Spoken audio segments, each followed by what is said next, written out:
sir. Yes, sir. Let me put the link out.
The fuck?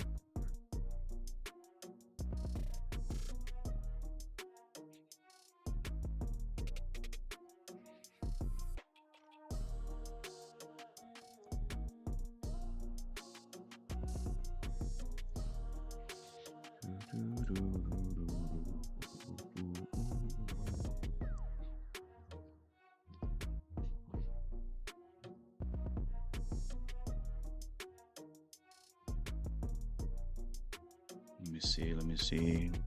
We live, bruh.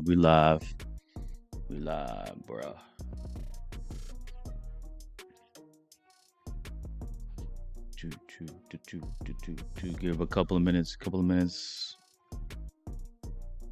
We live. FOMC is a thud. What do you got? Like 20.1 minute candle. Piece of shit. Fed rate is unchanged. Fed rate is unchanged.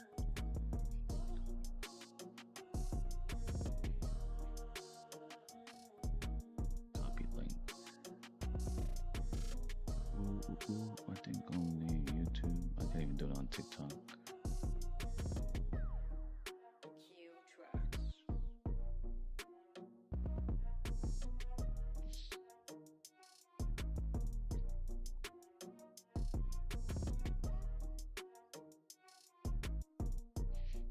Give me 1 minute.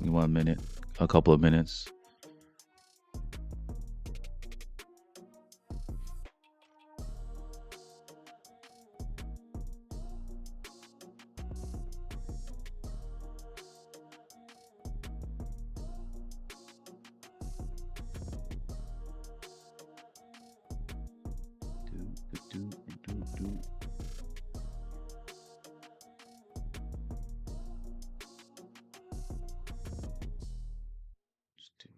Click here.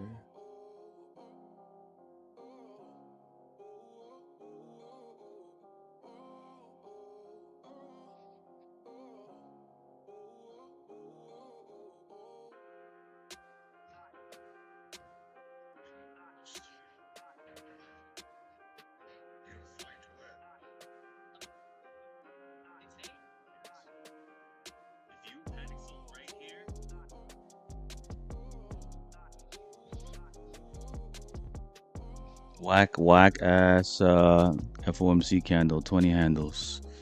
20 handle candle.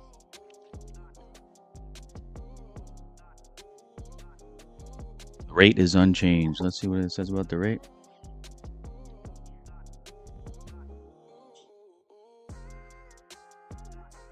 Let's see.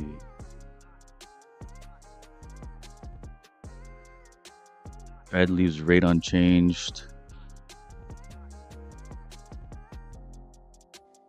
Most number of descending votes since October 1992.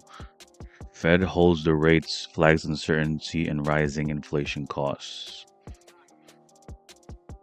The Reserve kept rates unchanged at 3.5, 3.75, giving no signal on timing of cuts and citing high uncertainty tied to the Middle East tensions. I guess it's already priced in, guys. Ready priced in with FOMC. I mean, we are in a state of balance.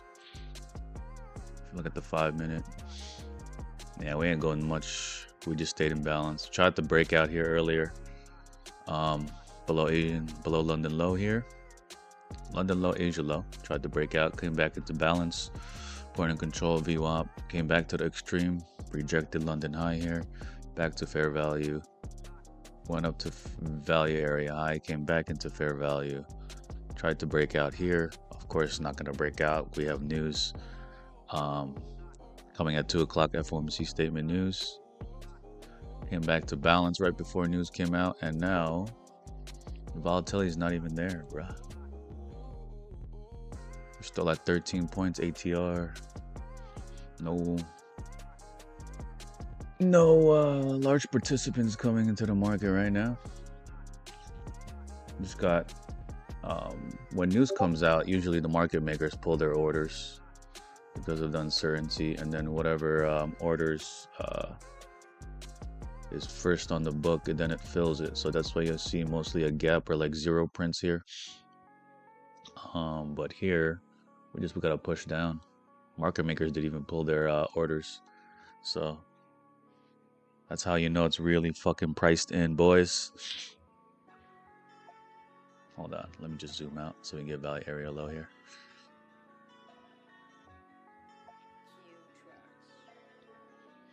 So we're at London low, and London low lines up with value area low here. I might expect a breakout here when Powell starts talking at 2:30. We'll get Powell on the mic when he comes on in like 20 minutes. We get some aggressiveness right here by the sellers here. We did have this buying aggression around this area. The POC wall blocked it, and now we're going lower and breaking out of fair value.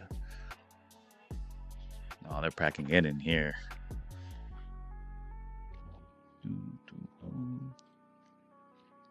For the newbies, these are called volume footprint candles. This is what you're gonna get when you get premium subscription on TradingView.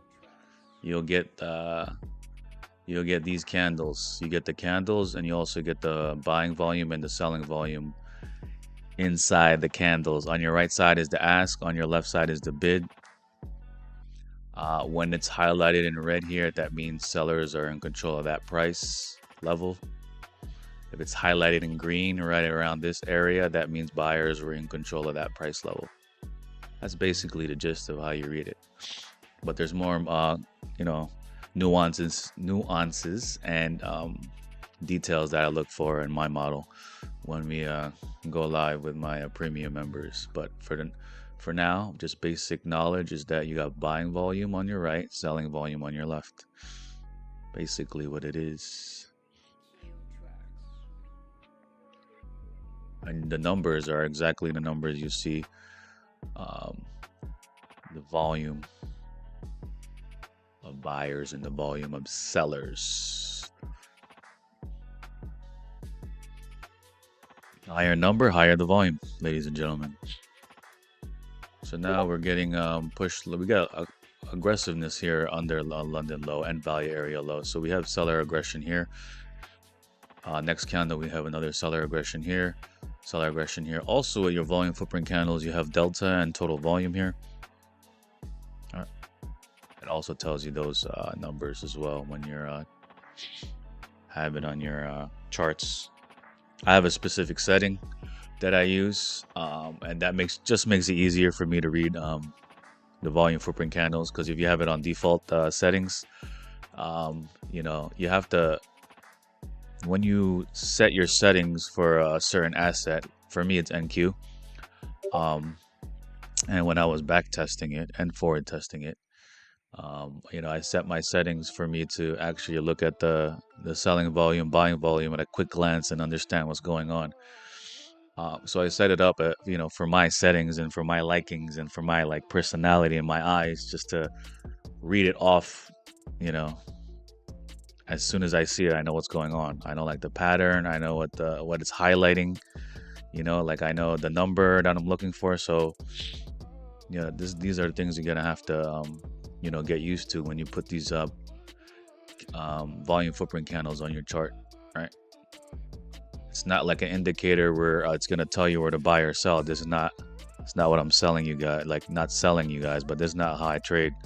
Indicator to buy or sell. There's always what do you call it? There's always like what do you call it? Judgment? Fuck. I got a blank. There's always you have to always you have to interpret the data. Read the data, interpret the data, know what you're looking at, and then make a decision off the data. That's what volume footprint candles give you. It gives you additional data. It gives you additional data to make a decision on the fly. All right. And depending on your style, if you're a breakout trader, if you're like a pullback trader, if you're a continuation trader, you're a trend following trader, you're a mean reversion trader, like to add volume footprint candles to your arsenal is just another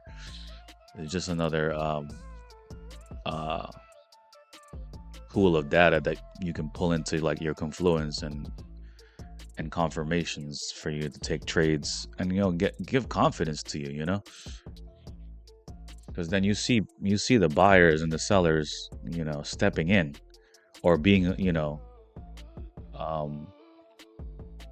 they're stepping in, and what are they pushing price higher or lower, or are they just not doing anything to price, right? You see the aggressiveness, you see the buyers stepping in, the sellers stepping in, you see how aggressive they're stepping in, and then you make a decision, right? That's ultimately what it is, right? This is not like a copy signal. Like you're gonna know if there's like a like a certain number or a certain like color here that's gonna tell you to buy. That's not it. This is not it for you guys. This is 1 minute candles on the fly. If you can think fast on your feet, if you can understand it, it's pretty damn simple. You see the fucking number in front of you. Are you gonna pull the trigger or not? And you've seen it millions of times before. You just gotta get your eyes used to it. So right now we're touching back into London low here. We do have some buyers stepping in at London low here. So for us to continue lower and not hang out here and stay in the balanced state for NQ, we're gonna have to show signs of sellers coming in here at this moment, right? Sellers have to come in here at this moment to push price lower, right? We come into here. This is an area. If you use volume profile, value area low is just a boundary of what fair value is and what the if we come back inside of value area low or value area high, we're inside the fair value zone, right? So why the fuck are you looking for trend following moves? Why are you looking for trend following moves if we're in the fucking value area? Right, guys? All those indicators, all those pull back to your EMA, your 9 EMA, or 5 whatever fucking EMA you use, 21 EMA, all that EMA stuff, that's all lagging, right? It pulls back to your 9 EMA. Why? Okay, it does pull back to your EMA, but then what happens? How do you know buyers are stepping in and sellers stepping in, right? How do you know? Like, how do you know? From a fucking candle? The candle is just a result of what's happening with these numbers, right? You're already how many seconds behind, because the numbers are already telling you the story. You're just getting the result with the candles.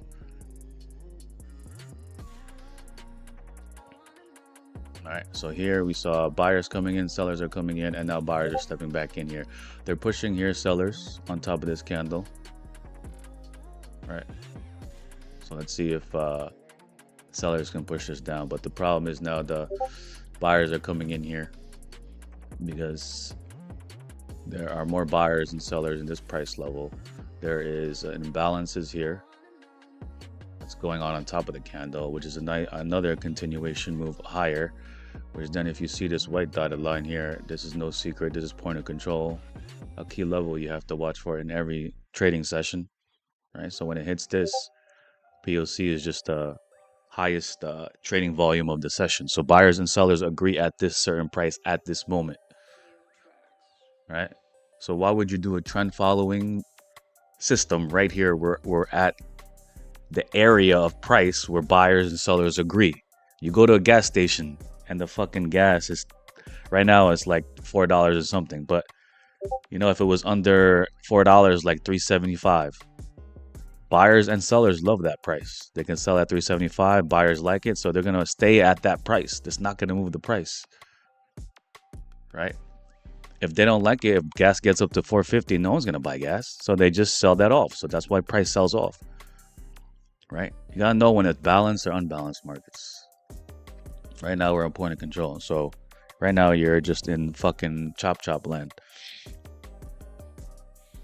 I can understand that because I see sellers pouring in right here on the top of this candle. Right, sellers are pouring in on top of this candle, and now the buyers are fighting back again here.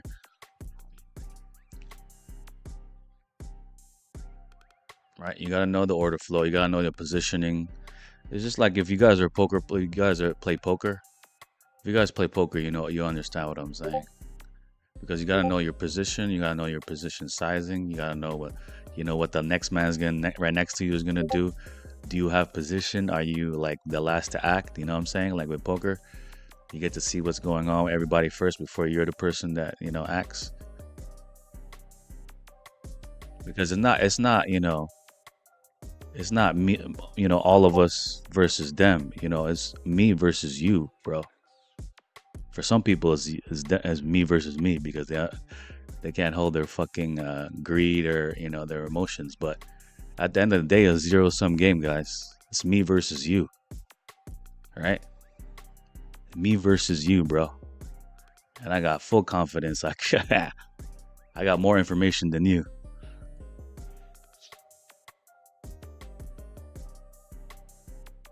Unless you're Trump. Then Trump, you know more than me. Trump tweets and I'm out of here. Kills me already. All right, now we're at VWAP. So now, you know you don't have volume profile, you have VWAP on the charts. You know damn well we're stuck in the middle here, guys. No one's in control right now. We do have 11 minutes while Powell's speaking. They might try to hold price right here because this is fair value area right here where buyer and seller agree. They're gonna keep battling each other over here until Powell talks. And maybe we get a directional move. That's a maybe. Right? You just have to read the order flow.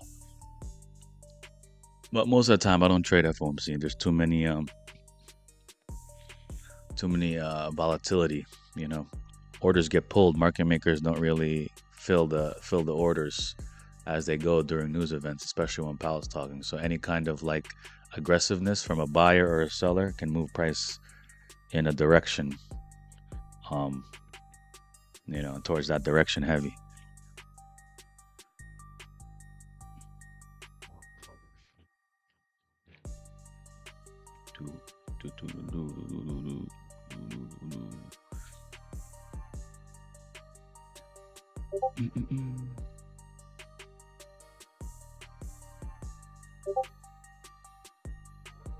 Oh, and Trump's talking. What the fuck? Why is Trump talking right now?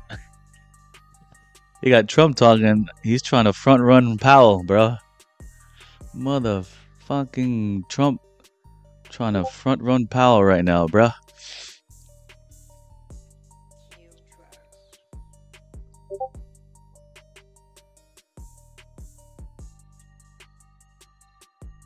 Main focus, guys, here is we're watching price, okay? We're watching order flow. We're watching the volume footprint candles. We're not guessing. We're just reacting off what we see. All right. So these volume footprint candles, they're order flow. They're not an indicator. We just see the buyers and sellers come in and we make a decision, right? So we're not guessing here. We're not seeing the result of order flow and we're guessing here. We're not seeing the wick and we're like, oh, there's sellers there. We know there's sellers there. All right. And you got to have key levels on your chart. Your charts can't be naked. You got to have levels you're looking at, or else this is meaningless, right? You see, you see buyers coming in at a certain level. You need to know why they're coming in at that level, guys. Okay, it's not random. Buyers are not just saying, hey, I want to come in here at 235 right here. Not random, guys. Okay.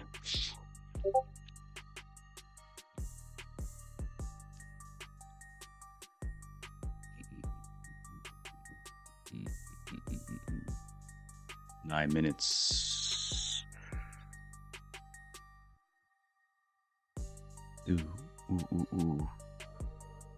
I'll put Powell on for a little bit. When he comes on, I'll put him on. Usually, you can look at it on YouTube, Federal Reserve YouTube channel. Yo, it's crazy. They're like, if this guy says, hello, everyone is bullish. If he says, hello, everyone is bullish. If he says, good afternoon, it's bearish.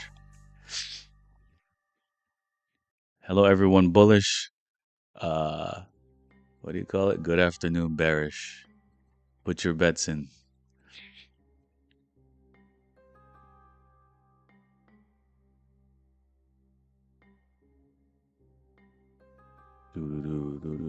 Oh yeah, let me look at the comment section. My bad.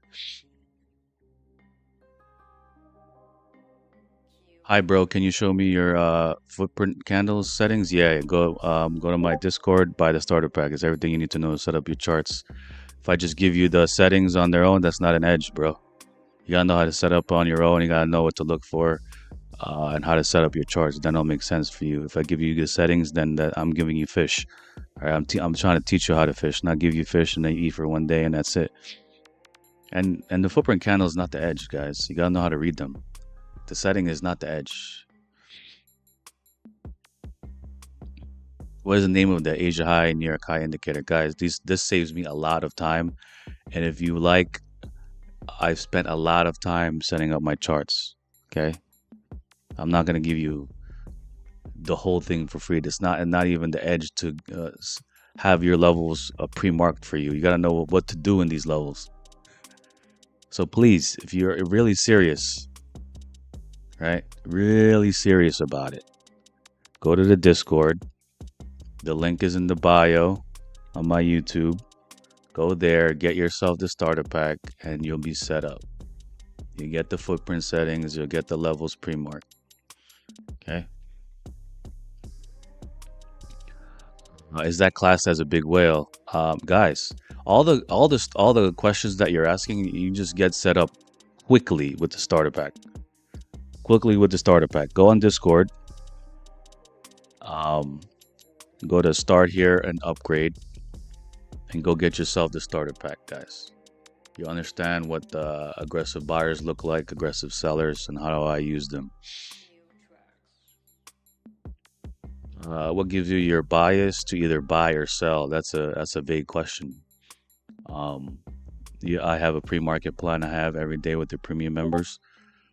We go over certain things I'm looking at, certain levels I look at. I give them the high probability setups before market open, and then if it pans out while the market is open with order flow and volume footprint candles, then I have a bias. But you have to understand what kind of market you're in first. What kind of strategy you're gonna pull out your toolkit. You know, if it's trend following, if you're gonna go back mean reversion. There's different confluences. You have to build a rule set for yourself, a structured rule set or a plan to give you context to either be bearish or bullish. I could change my bias on the fly. I could be long at one time and I could be short the next minute, right? Because I see in real time, if the buyers or sellers are pouring in aggressively, or if they're not, they're pouring aggressively, but nothing happens to price, or they're pulling aggressively, but the price is moving in that direction that I want it to. So then you build context around that. It's just not I go in the day, I'm long all day. It's not how it goes. Or I'm short all day. I could flip back and forth depending on where we're at in the chart and depending on the order flow and the volume footprint candles. So it's just not a clear buy or sell. Nice. Could you show the 1901 candle rejection off view up on the footprint? What 1901? What do you mean? 1901, you mean 7:01 p.m. or?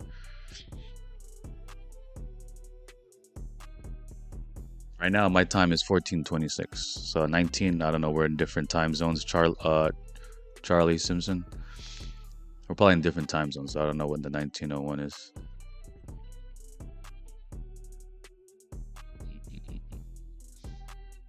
Yeah, EMAs for Confluence. I mean, if that's your cup of tea. Speaking of tea, I gotta have some green tea. Midday green tea, boys.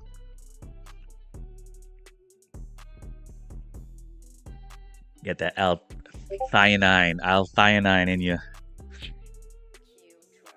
Helps with focus and energy.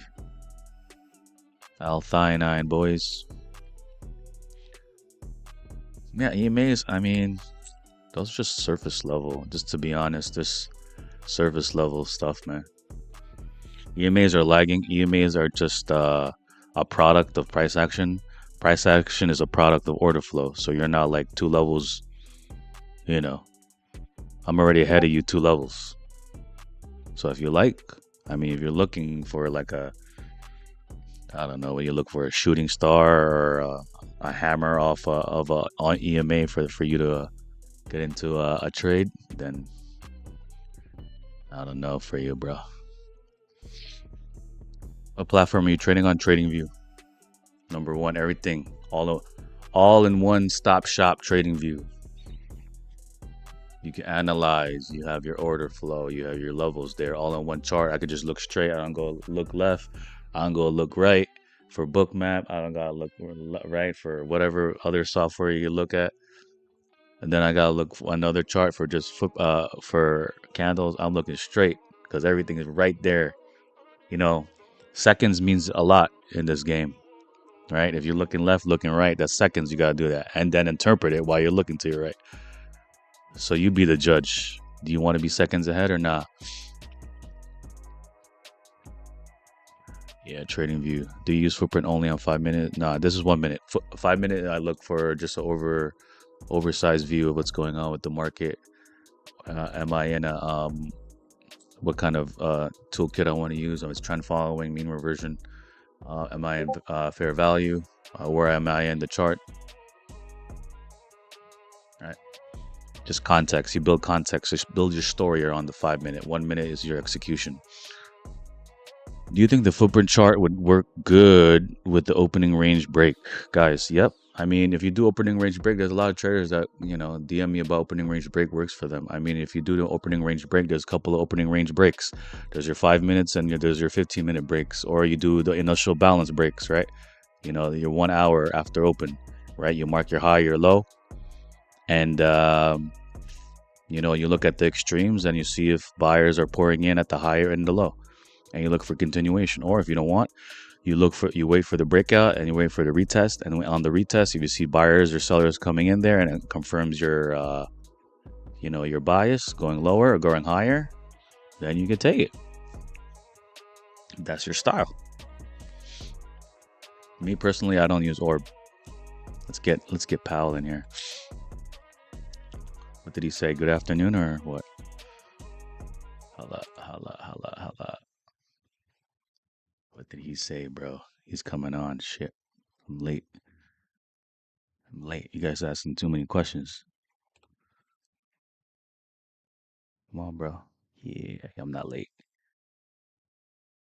You didn't come on yet.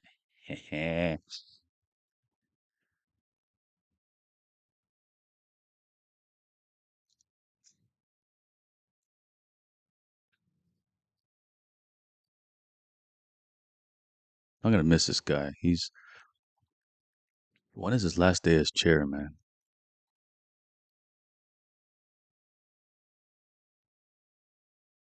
I wonder. When is his last day as chair?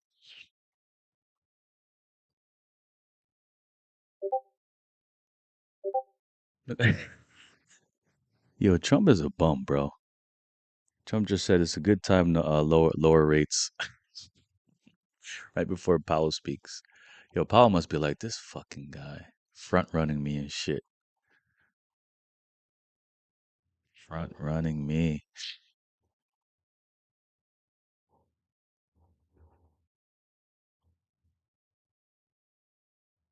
Fuck. Powell late as hell, bro. All right, there he goes. Let's go. Let's up. What is it? Hello, hello, everyone, or good afternoon.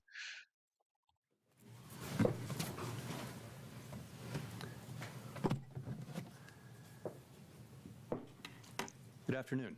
Oh shit, it's bearish. My colleagues and I remain squarely focused on achieving our dual mandate goals of Oh boosting shit. employment and Here we stable go. prices for the Where are you, benefit of the American sellers? people. The U.S. economy has been expanding at a solid pace. Where are you, Jobs have sellers? remained low. The unemployment rate has He been said good. He unchanged said good in recent months. afternoon. Inflation has moved up and is elevated, in part reflecting the recent increase in global energy prices. Today, the FOMC decided to leave our policy rate unchanged. Yeah. We see the current stance of monetary policy as appropriate to promote progress toward our maximum employment and 2% inflation goals. Developments in the Middle East are contributing to a high level of uncertainty about the economic outlook, and we will remain attentive to risks to both sides of our dual mandate. I'll have more to say about All right, here, monetary sellers policy coming in. after briefly reviewing economic developments. They heard the good afternoon. Recent indicators suggest that economic activity has been expanding at a solid pace. Consumer spending has been resilient, and business Oh fixed investment damn, has nah, they got continued pushed to over, expand bro. at a brisk pace. In contrast, activity in the housing Let's see if sector you hold has this started area to right weaken. here. Gotta hold In two the labor tens though. market, the Gotta hold two unemployment rate tens was for the 4.3% sellers. in March and has changed little in recent months. Job gains have remained low. A good part of the slowing in the pace of the job growth over the past year reflects a decline in the growth of the labor force due to lower immigration and labor force participation, though labor demand has clearly softened as well. Other indicators, including job openings, layoffs, hiring, and nominal wage growth, generally show little change in recent There will never months. be a deal with Iran unless they agree to Inflation disarm has nuclear moved up weapons. Trump, recently and is elevated relative to our 2% fucking Trump. longer run goal. I The want him sales to data mention from the Powell Consumer though. Price Index and other data indicate that total PCE prices rose 3.5% over the 12 months ending in March, boosted by the significant rise in global oil prices that has resulted from the conflict in the Middle East. Excluding the volatile food and energy categories, core PCE prices rose 3.2% over the 12 months ending in March. This relatively high rate largely reflects the effects of tariffs on prices in the goods sector. Near-term measures of inflation expectations have risen this year. Yeah, I don't see any sellers coming in until now. Rise in oil prices. They gotta hold this Most 210 measures of area right longer-term here. expectations remain consistent with 210 our 2% areas. inflation goal. Our monetary policy Hi actions Mello, are you are thinking of guided by making the live returning streams earnings during to the promote morning maximum sessions? employment Nope. and stable prices for the American people. At today's meeting, the committee decided Never. to maintain the target range for the federal funds rate at 3.5 to 3.75%. If you want live streams during AM session, please join the Discord and join Premium Access. Higher energy prices will push up overall inflation. Beyond that, the scope and duration of potential effects on the economy remain unclear, as does the future course of the conflict itself. We will continue to monitor the risks to both sides of our dual mandate. We are well positioned to determine the extent and timing of additional adjustments to our Mama. policy rate based on the incoming What data, the fuck did he the say? evolving outlook, and the balance of risks. He didn't say anything Monetary special. policy is not on a preset course, and we will make our decisions on a meeting-by-meeting basis. Aggressive buyers This here. is my last We're press going into conference point of as control chair, and I will close with and a VWAP. few Oh, thoughts. First, I want to last. congratulate Kevin Walsh Oh on his shit. advancement out of the Senate Banking Committee This week. is his This is an last important step forward, speech. and I wish him well as that process continues. Oh shit. My guy, man. I'm gonna miss The this Federal guy, bro. Reserve exists for one fundamental purpose: to foster the economic conditions in which American families and businesses can thrive. Stable prices, a strong job market, and a financial system they can depend on. Every decision we make, whether about interest rates or regulatory and supervisory matters or other issues, is made in service of that purpose. I know. Our decisions reflect the collective judgment of the Board of Governors and the Federal Open Yeah. Market Committee, colleagues who demonstrate analytical Two rigor, tens got blasted sensible away. judgment, and a genuine commitment to the public interest. Our collaborative Now buyers are in control of the process two has long tens. reflected a shared commitment to finding common ground in service to our mission. This institution is resilient, capable, and staffed by professionals of extraordinary Market's talent liking this and guy, exceptional not dedication. It On has his been a privilege to serve alongside so many great his closing professionals at the remarks. Board of Governors and around the Federal Reserve System. The Crazy Fed's work buyers is only coming as in here at the effective as top the of this public's candle. understanding of it, and you, the press, Ooh, are essential to keeping the public informed about big what we do push. and why. The people we serve benefit from your careful reporting. I welcomed the announcement last Friday by the U.S. Attorney for the District of Columbia that she had closed the criminal investigation. She also noted, however, that she would not hesitate to restart the investigation. Over the weekend, the Department of Justice provided assurances that they will not reopen the investigation unless there's a criminal referral from the Fed's Inspector General. And, absent such a referral, if they do appeal the recent court decision, they would not seek, as part of that appeal, to restart the investigation or send new subpoenas. What's he talking about? I've said that I will not He's leave the under board until this investigation, huh? investigation is well and truly over with transparency and finality, and I stand by that. I'm encouraged by recent developments, and I'm watching the remaining steps in this process carefully. My decisions on these matters will continue to be guided entirely by what I believe is in the best interest of the institution and the people we serve. After my term as chair ends on May 15, I will continue to serve as a governor for a period of time to be determined. I plan to keep a low profile as a governor. There's only ever one chair of the Federal Reserve Board. When Kevin Warsh is confirmed and sworn in, he will be that chair. Once sworn in as board chair, his new colleagues will elect him to chair the FOMC as well. As I regularly point out from this podium, our success in delivering Large our seller goals here. matters We're for still all in fair Americans. value. I want it to be Confident that the Fed will continue to do its work without I want to get continued out of this area. integrity and a deep commitment to serve the American people. Thank you, and I look forward to your questions.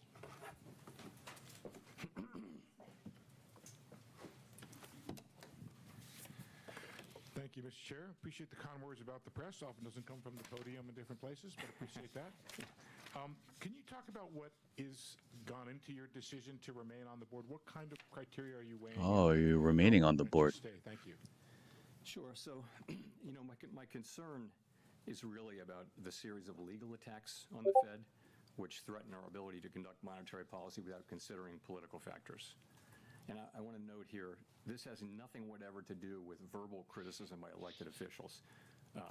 I've never suggested that such verbal criticism is a problem, and neither has anyone else here. But these legal actions by the administration are unprecedented in our 113-year history, and there are ongoing threats of additional such actions. I worry that these attacks are battering the institution and putting at risk the thing that really matters to the public, which is the ability to conduct monetary policy without taking into consideration political factors. It is so important for our economy, for the people that we serve, that they can depend over time on a central bank that operates that way, free of political influence. It's part of the absolute foundation of this amazing economy that we have. It's just one of the many reasons why the U.S. economy is the envy of the world. That piece of institutional architecture separates successful countries from unsuccessful countries. It is extremely important, not for the people who work at the Fed at any given time, but for the people that we serve, that the Fed remain able to conduct monetary policy in a way that doesn't get pulled into politics, trying to help or hurt any particular politician or political party. It's critical for the people that we serve. In terms of when I would leave, I will leave when I think it's appropriate to do so. Was that all your question? Wow. Well, I just have a follow-up, which is, what would you say to the criticism that by remaining on the board, you're actually taking a political act and denying President Trump the majority of the board, which as president he would have if you left? I don't see that at all. As I mentioned, I'm literally staying because of the actions that have been taken. I had long planned to be retiring, and the things that have happened in the last 3 months have I think left me no choice but to stay until I see them through at least that long. In addition, I don't see how this will interfere. My intention is not to interfere. I was a governor for almost 6 years, and the tradition is at the Fed that governors who understand how difficult the role of chair is, and as a soon-to-be former chair, I do understand how hard it is to get consensus with 19 strong-minded people. You work with the chair. You try to. You got a new boss. Powell not the boss no more. Collaborate with the chair and try to support the chair when you can. When you can't, you can't. And I think that's the attitude that people generally take, and that's the attitude that I'll take. Nick. Chair Powell, if I could ask about the inflation outlook. In March, you described the standard practice of looking through energy shocks as conditional on inflation expectations staying anchored. Since that meeting, there has been very little progress reopening key energy trade corridors. So do you live stream in premium? Live stream, like I read the market live with my premium members. I do weekly live streams. When I live stream, I don't trade myself. When I am texting and alerting live market analysis, I am trading myself. I would look at it this way. For a long time, So we've sometimes the commentary is delayed because I see it hypothesis really and I have to type it. So it takes like 5 seconds to 10 seconds to type it out. price increase But that would go you're not waiting for my call. These inflation wouldn't reflect. my premium service is not call outs, guys. It's time for that to These are not signals. These are not call outs. These are not copy my trades. I tell you the setup is happening. I tell you if it's high probability, low probability. I'll tell you what the obstacles are. While we're doing it like this, I'm telling you, like, I see sellers here. There's a wall right here. sort of the textbook. You There's a rush of buyers coming in here. I tell you that in real time, to revert. and I'm telling you what my thoughts are and what I'm planning to do. You wouldn't necessarily. It's delayed because I'm typing it, and my focus really is just reading the market because I'm not. This is not my main focus for, like, I'm helping you and learning you and trying to explain my thought process while I'm reading the market live, right? And I'm also trading. I'm not like, this is not like, oh, I'm looking at the market and I'm just like looking at the market and reading it. Like right now I'm not trading, so I can read the market fully. And that's what keeps my analysis accurate and consistent. So when I go live, I do weekly live streams, but when I live stream weekly, I'm not trading. I'm just talking through what I'm seeing and what I'm planning to do and what the setup is coming, and if it's probable, low probable, or high probable, right? So when I live stream and I show my screen, that's what I do. But when I'm not doing that, I'm in market analysis and I'm texting what I see. Quite a vigorous discussion about that very issue and the guidance and is it still appropriate and that kind of thing. And I would say And anyway it goes, you still learn, even though you're 5 to 10 seconds delayed. I give you the detailed trade outcome while right after I take the trade. So it's like you get it during, you get it right after, and you get it daily. So it's you get reinforced. You get to see what I'm thinking, live action, and then you get it reinforced with the detailed like trade breakdowns. So you're not really missing anything. You're getting the high probability setups. You're getting all like the key ideas. You're getting the levels. You're getting like the shifts, the pivots when the bottom tick, top tick, as they develop. And then when I go live, then you get more of it when you watch my screen, right? Because I'm not gonna show you my screen on a daily basis. I'm trading, guys, too. Like you guys, the education thing is not my main income. Trading is my main income, right? And this is just this is just something that is an additional to that,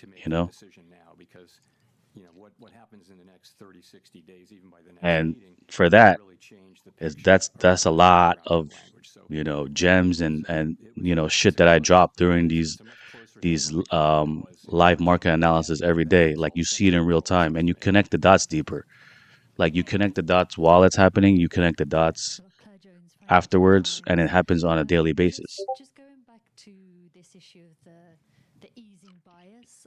So to actually, copy my trades and tell you when to buy is not going to help you to learn, to learn and how to read volume footprint candles and how to, how to execute these, execute it in real time, right? 'Cause everyone's different. My style, because you could copy my style, but you're not going to get the exact same fill. You're not going to get the exact same entry. You're going to get the exact same trade setup and the exact same idea. But it's ultimately up to you, And I've been outlined this. I've been outlined every time they ask me. This is not a copy trading. This is not like you buy here, you sell here, you take profit here. I'll tell you what I'm watching. I'll tell you how the setup develops in real time, and then you decide when to take it or not, depending on your type of strategy and your what you're looking at. Thank you. Just to follow up And on you know, the also premium gets you there faster. If you want clarity, you want structure, you want rule by rule, you know, everything I give you, all this information I give you, like this live right now, right? All this information I give you can find it on YouTube. You can find it, you know, anywhere. It's like it's this is not like I'm the only person that knows how to read order flow. You know, you can find it anywhere, but I give you a structure. I give you it daily. I give you it as the market comes. I give you what I'm looking at and what I've been looking at after 5 years experience of futures. Actually, even before futures, I was trading options. So I give you almost a 10-year experience of how I read the market on an NQ Nasdaq level. So if you want to take that, and if you think the 5 second delay is something that you know that's going to hinder you, then you're not really getting the you know the purpose of you know what premium is, right? Premium is you have to learn how to read the market yourself. You read the market, you look at my commentary, and you're like, oh yeah, we're looking at the you know the same thing. He's looking at the same thing. And then if the setup comes, you look at the commentary, oh yeah, he's saying that this is happening. Okay. So I'm getting it now. So you're now connecting the dots. Now, if you missed the live commentary, you go look at the detailed breakdowns. You go look back at the chart and then look at the detailed breakdowns. Then you can run it back and back test it and see if that's something that you would manage the same way. And then that's how you would go moving forward each day. So guys, please, there's always going to be delay. If you want something copy traded, there's like I have to press buy and it buys on your laptop or your computer. That's I don't have that software. I don't know where you're gonna get that software. I offer education. I offer you what the real time setups, real time order flow, um, interpretation, and how to read it in real time. And you guys have to make the decision, right? I'm not gonna hold your hand through it. I show you my style, and it's up to you to see if you like my style or not. The answer to that. I mean, what we experienced in But Powell speaking, and we're not going anywhere. We're still in point of control. There's buyers here. There were sellers down here. Now we're buyers up here. See, there's a battle between what's happening between buyers and sellers in this area right here. That's why when you're trading, you do not want to be around point of control or VWAP because you know there's a push and pull here. It's you know this is a magnet. You're not gonna go anywhere. I mean, it felt like a fairly stable equilibrium, and a lot of benefits were flowing to people at the bottom end of the income spectrum, including companies were, you know, setting up in you know, people who were confined and like training them before they got out, and it was a very healthy sort of set of societal dynamics. So of course, I think anybody would love to get back to that. I don't think that anything that happened to create the global pandemic inflation was in any way related to overweighting the employment market. I mean, it was a global shock that happened Does Trump stop talking? similarly all over the world. It had to do with closing, reopening, stimulus, and all that. And I mean, you could look at a graph of 10 big economies on the page and not know which was the U.S. and which was Germany, France, and things like that. So I don't think that insight was in any way responsible for There you go. the high inflation that we experienced. So, I mean, I think it's always been a balance. You've got to be strong on both of our dual mandates, and for example, now we don't feel that the labor market is at all a source of inflation, so we don't need to be worrying about that. It's been a long time since we have had to worry about that. Well, actually, during the pandemic recovery, the labor market was super overheated and tight, and that's when we had to worry about it, but not now. And just on the other issue, Sellers on top of here. There's aggressive buying going on here, but there's a seller at 260 right here. Let's see if he gets run over. But we're at point of control here. We had buyers come in around this area. Buyers came in at VWAP, and now we have more buyers coming in above VWAP.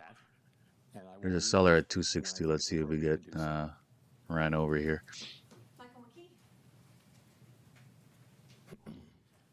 Michael McKee from Bloomberg Television and Radio. I'd like to ask you if you could Powell expand a speaks little until more, like characterize a till little more the 3:15, discussion 3:20. about the two-sided view and interest rates, because there were some members of the Open Market Committee who've been suggesting that we may need to raise interest rates even absent the war because inflation was not coming down fast enough.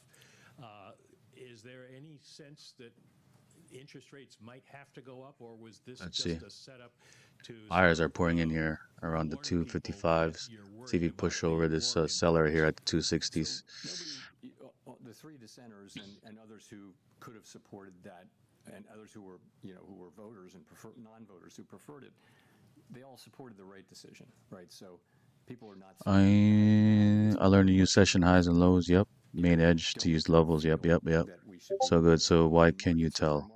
what are markets doing? What do you mean, why can you tell? Consistent with markets are Yeah, doing. session highs and lows, Again, it's a very fair question. they're very These changes they're very good levels to keep on your charts.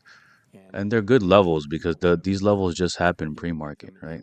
Right. If you're a day trader, these levels just happened a session or two ago, right? These levels are important because these are pivots on the sessions right before New York session. So yeah, they're great areas for key levels, and also they're, if you use volume profile, they're low volume nodes too as well. Good discussion to be having. So, and it came out the way it came out. Well, you've got three dissents in favor of two-sided warning. You've got yourself staying on. How much is board. premium? $75 a Criticism month. that does come from elected officials. But if you're and you've just got a a lot of, new beginner, critics you're who starting out, faulted the Fed set your for charts up being like too mine slow if you in want. 2000, There's $30 starter with pack. inflation. Are you That explains what I'm looking at, how to set up your Paul, charts, is that a what reason my that you wanna strategy stay is. on? And then premium is more of the I'm not execution. driving my thinking now. I mean, You know, monetary you read a policy book, is gonna get noted by you read a book, but when you want to see it applied in many real people. time or like, real There's a lot of experience, stability there.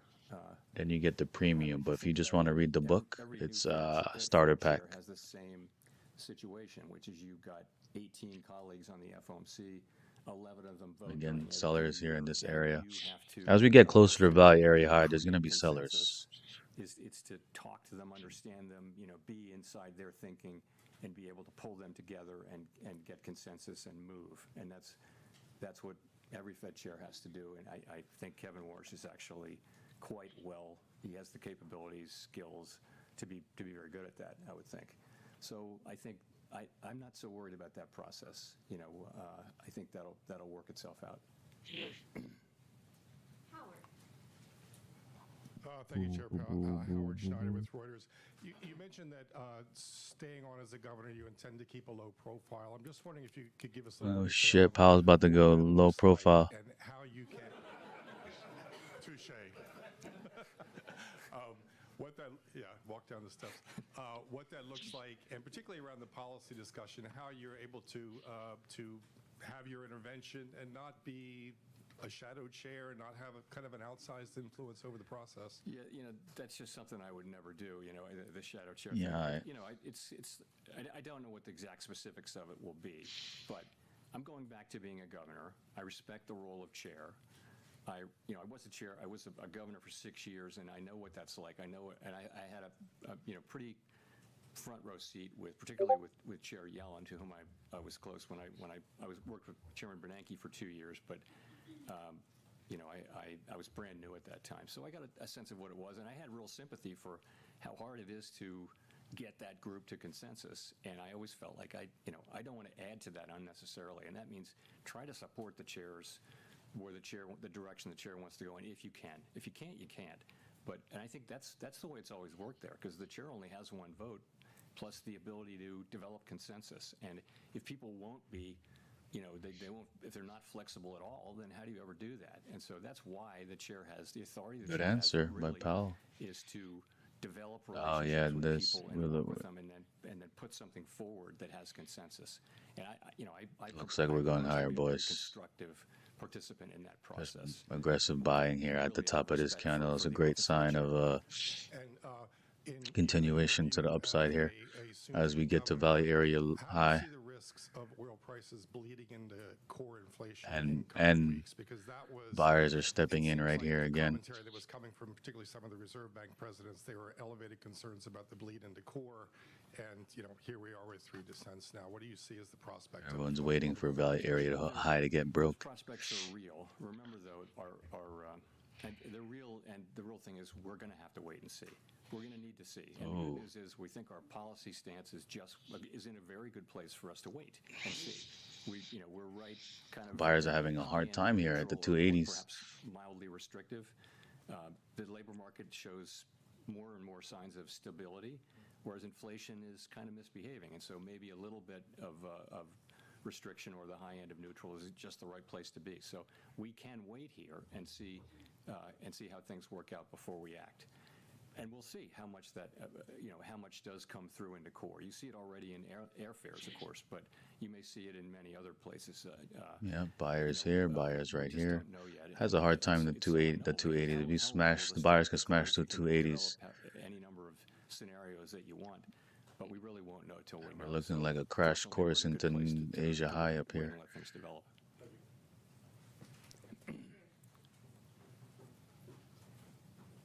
Thanks, Mr. Chairman. You started holding post-meeting press conferences for every meeting as opposed to the ones with just with SEPs. Can you talk about why you see that as a net positive? So Yeah, we they're always pushing said over when here we were over doing 280s quarterly now. press conferences, we always said we can move at any meeting, but we only ever moved at the quarterly SEP meetings where we had the press conference.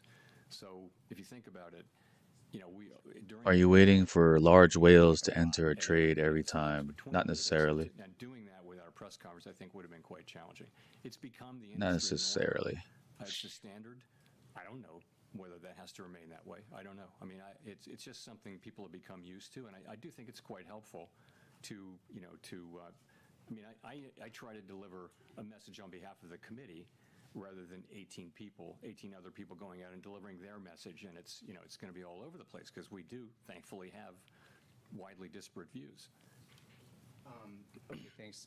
The other thing I wanted to ask about was 280s are being defended by buyers right here. Could you describe Yeah, no, the push debate back. last All right, year, now what the changes were sellers are coming considered, here what at the you wanted, 295s. and what prevented action? Let's see if they do any anything action, here, though. on the Buyers are on the controlling the exchanges. 290s right now Yeah, I'm not going to go into in the this area. real small specifics, but what we found very quickly was that making changes, making really large changes, for example, to the dot plot or the SEP, it didn't have, we couldn't come up with anything that had really broad support on the committee. Yo, where my Knicks fans at, boy? We didn't really do as much. Game 5, we got it.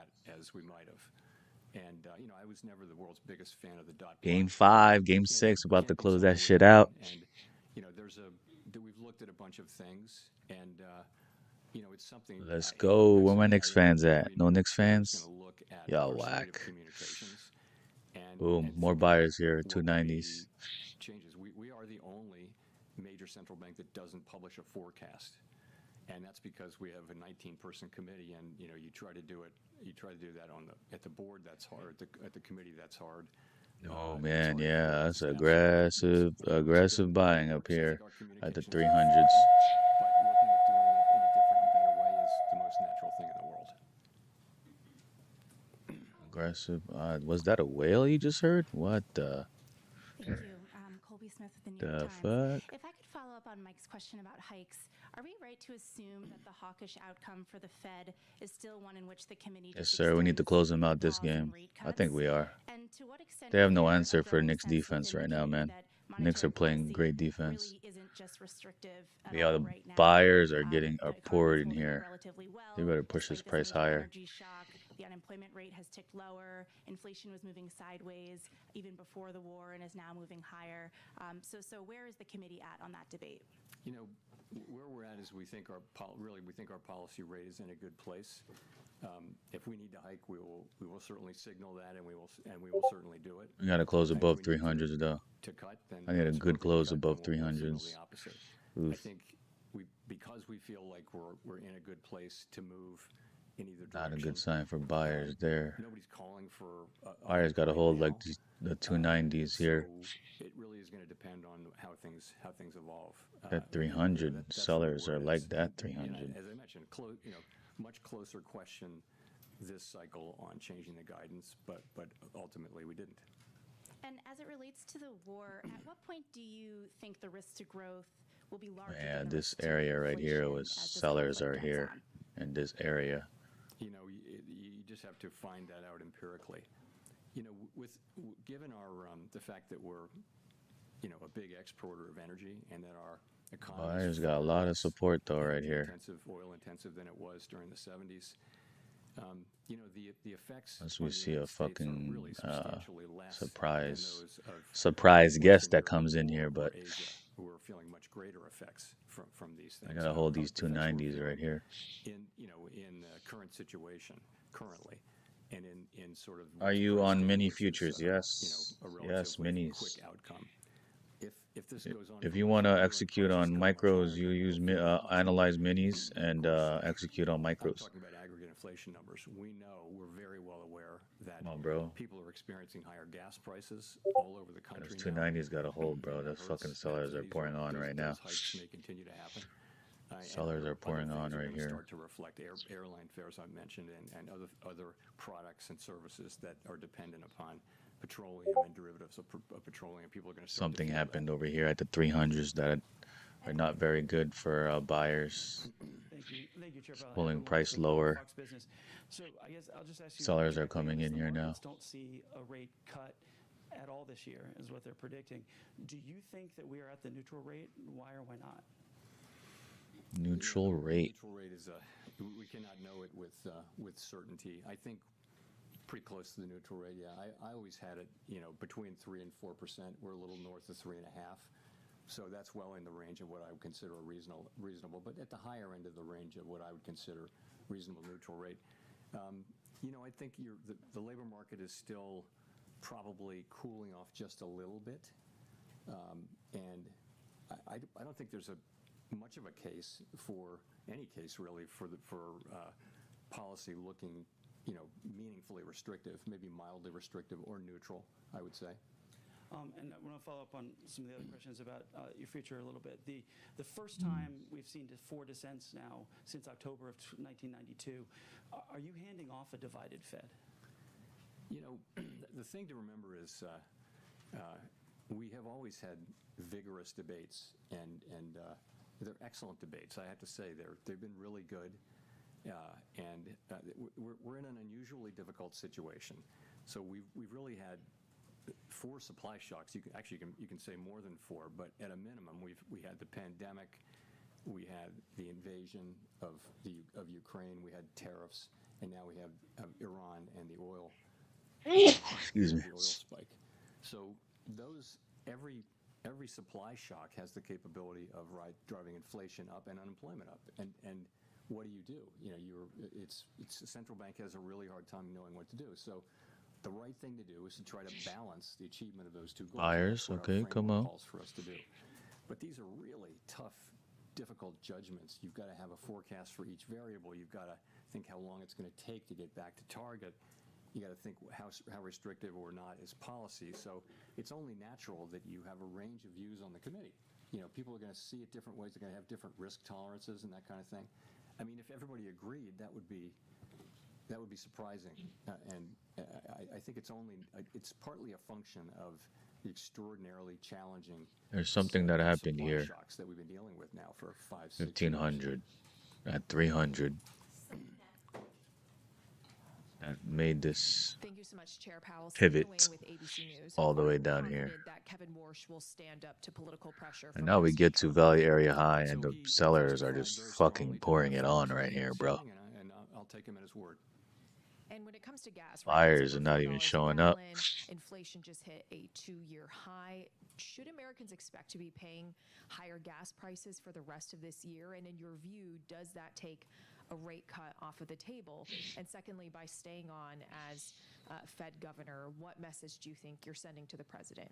I don't know what gas prices are going to do for the rest of the year. And it will depend on how long the strait remains closed and how quickly it can be reopened and that kind of thing. But remember, when gas prices go up, that's disposable income coming out of people's pockets, so they're going to spend less on other things. So there will be a hit to GDP. So it's a question whether spending goes down to offset the inflationary effects. So it's not the answer isn't obvious ex ante whether you should move your rate over because of that. We'll have to see how it evolves. Man, sellers are coming in here about area high. Oh man, buyers are coming too. Victoria. Hi, Victoria Guido with Politico.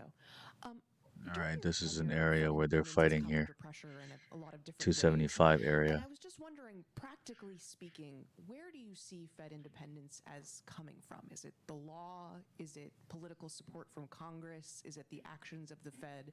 What sustains Fed independence? Well, it's to a significant extent, it is the law, and we've had to go to court to successfully so far to defend it. But the law does create a setting in which the Fed can and is directed to make monetary policy without consideration of political factors, and so part of it is the law, but it goes beyond that, though. There's a set of customs. There's a boundary line between the Fed and the administration, between the Fed and the Treasury Department, and we need to continue to respect those boundaries about what the Fed is responsible for and what the Treasury is responsible for, and what the rest of the administration is responsible for. So some of it is legal.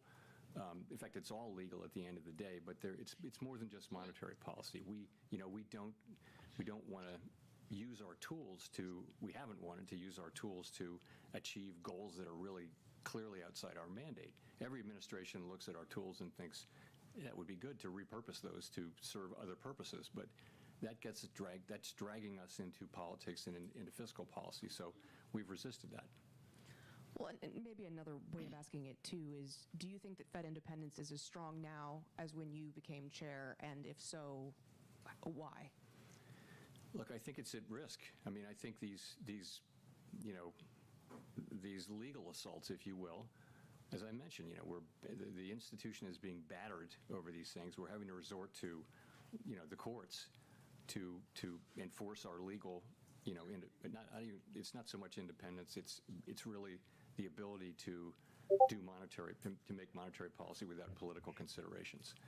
That's what we're talking about. And we've had to do that, and we've been successful so far, but that's not over. None of that is concluded yet, and it's really important. It's not about people who work at the Fed or the institution. It's about the benefits of a central bank that makes decisions based on analysis and our best thinking, rather than trying to help or hurt politicians. It's that there's a bright line between central banks who do one and do the other, and successful countries have uniformly, successful advanced economy countries have a really strong set of protections around their central bank just for that reason.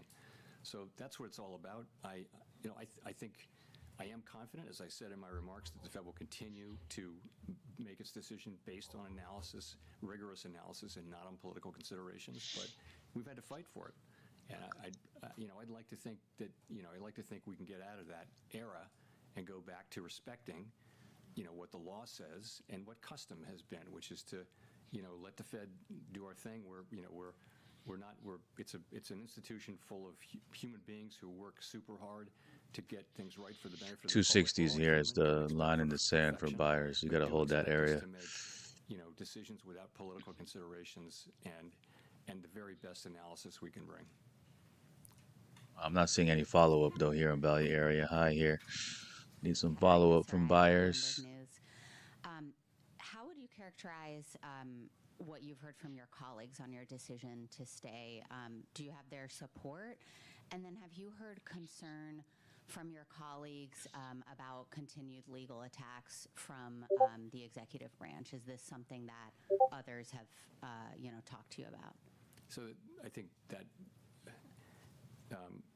I don't want to report on what my colleagues think. They can speak for themselves. But there are widespread concerns that these things may finally continue. That's all. There's buyers there. Nope. And Let's see. yeah. And Big seller here at 295. So got ran. He got ran over. And then I just also wanted to ask about Governor Waller's speech on the reserve banks. Ran over at 295. That seller. Do you have any thoughts on centralizing some of those functions in the way he described?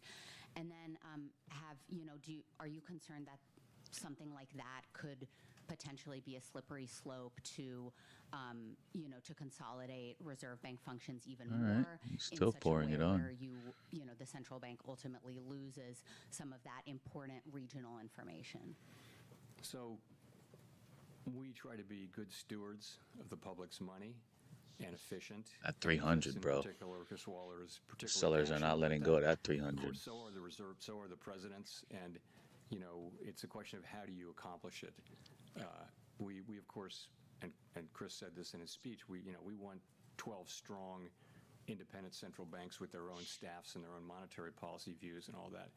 But there are things that are done in all 12 which could well be done at one much more efficiently and with cost savings. And so there's a back and forth going on that. But everybody's on the same page. The other thing he touched on was.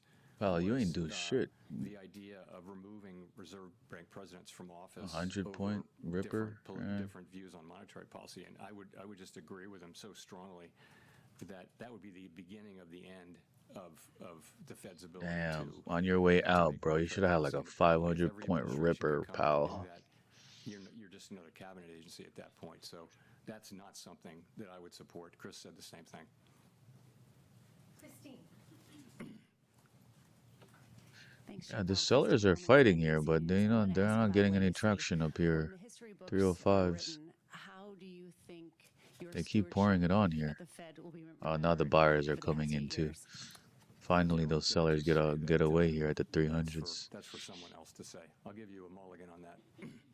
All right, I'm going to ask you about misbehaving inflation then. You talked about those four big shocks, supply shocks over the past 5 years, and inflation still misbehaving. What's your message to American families who feel like inflation has not been under control for them really since the COVID reopening?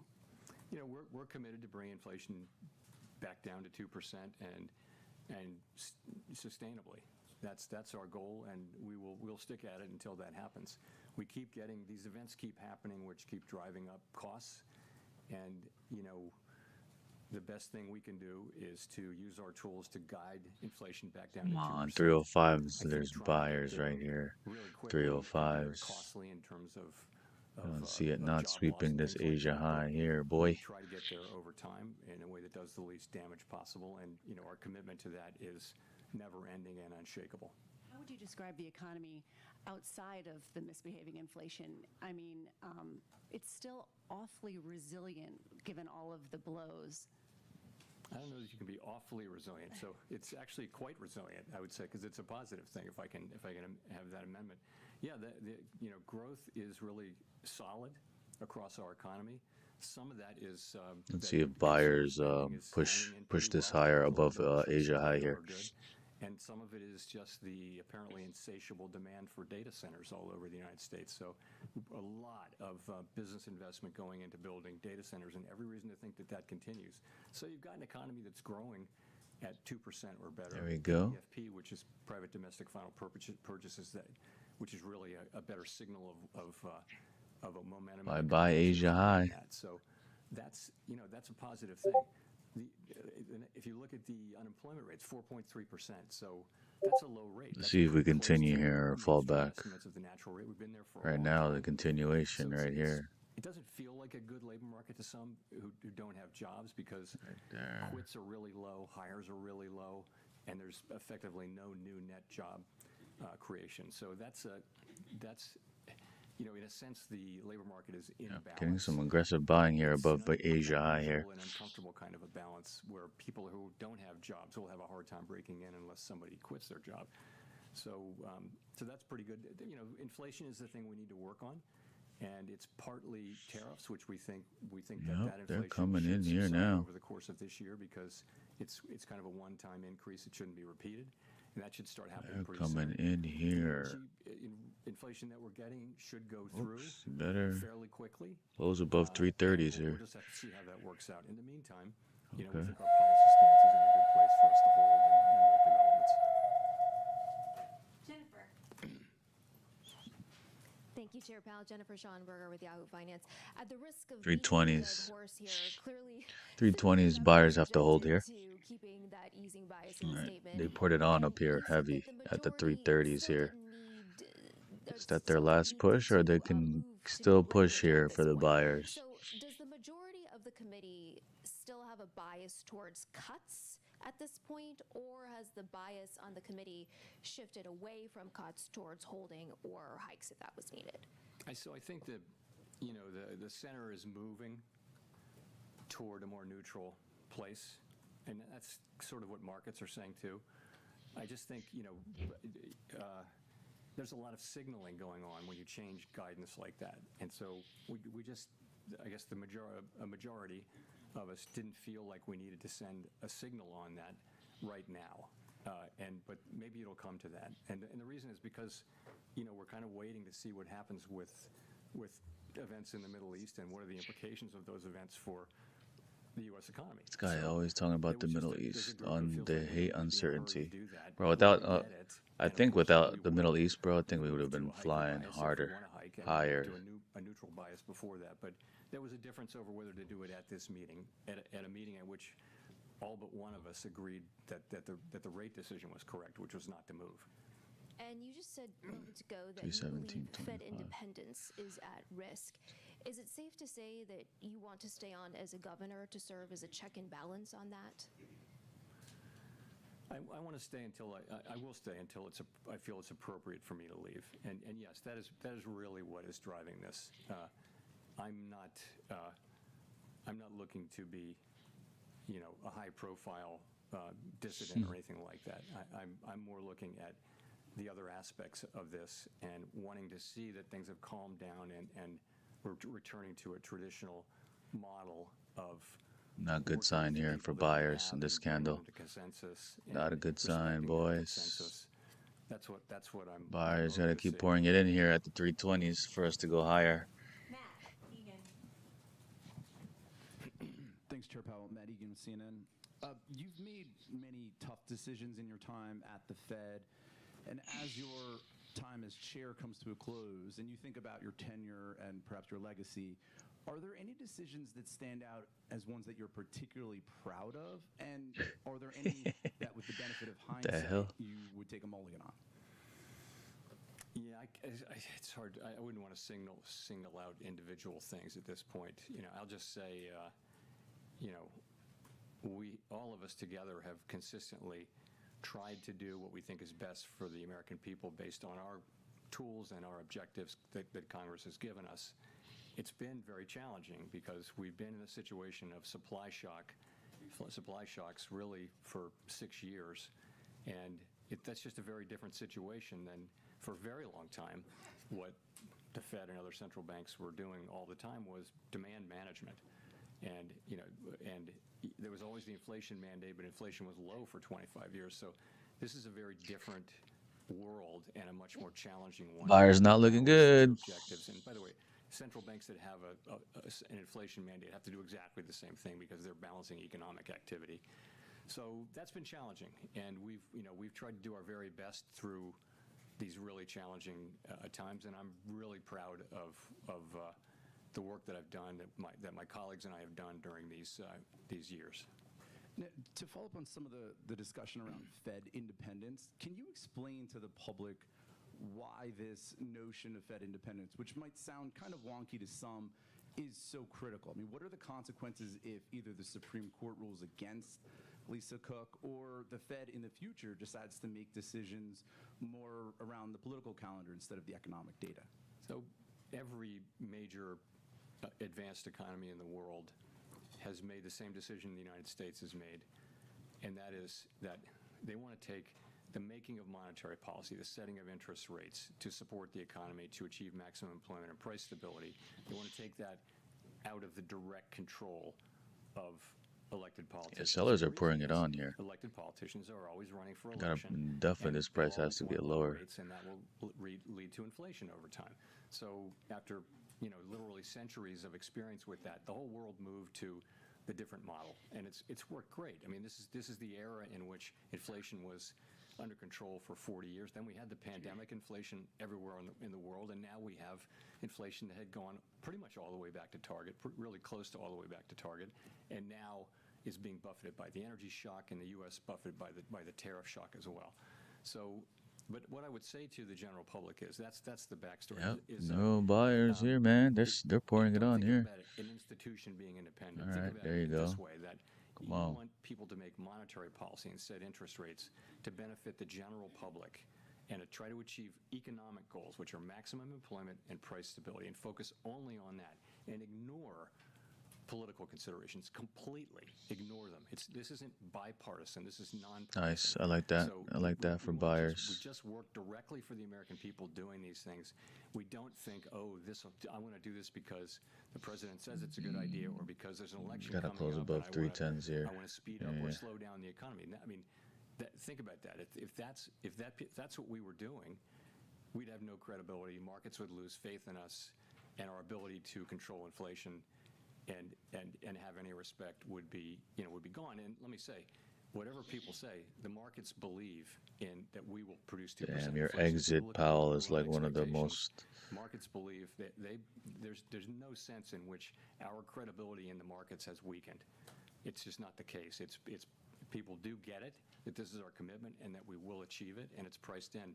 If you disagree with that, then you can go ahead and bet against the markets, but the markets are pricing in Fed credibility. Yeah, you got that right, Powell. Thank you, Chair Powell. Richard Escobedo with CBS News. We talked a lot about gasoline prices and even you mentioned airline ticket prices, both of which are up dramatically because of the war in Iran. And so I wonder, are you seeing that weigh down consumer spending in other parts of the economy? And if so, how worried are you that that will be a drag on growth? You don't see it in spending yet. You really don't. I mean, as one of your colleagues said, the economy has been resilient. It really has. Not just this time, but it's been remarkably resilient for some years now. The U.S. economy has just powered through shock after shock, and consumers are still spending, and that's what the banks will tell you, credit card companies will tell you, the retail sales numbers that we got most recently. People are still spending, and how long can that go on in a world where if gas prices were to go up a bunch more, that's taking otherwise spendable money out of people's pockets. But right now, we don't actually see much slowdown yet, certainly none from this. But you think logically you will, because people have a certain amount of money to spend. If they're spending 25% more on gas or something like that, then that's going to come out of other spending. But we don't see it yet. One last thing. You mentioned those economies in Southeast Asia that are particularly dependent on petroleum.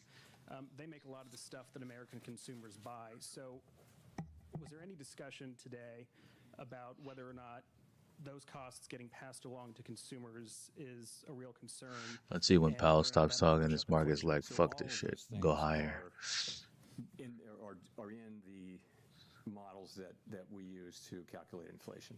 So they're just parts. You can ask about anything like that, and they have a place. The staff has Actually, let me look at something. I think we got how many big tech earnings after. With higher prices and that kind of thing. So it's there. The effects are not that big yet. We're a huge economy. The import sector is only 10% of the economy, so we're not like a European country where 50% of the external GDP is in the external sector. We're also, as I mentioned, we're an oil exporter, so we're not feeling the same kind of pain, and we're not likely to feel the same kind of pain that economies in Western Europe and certainly in Asia are feeling.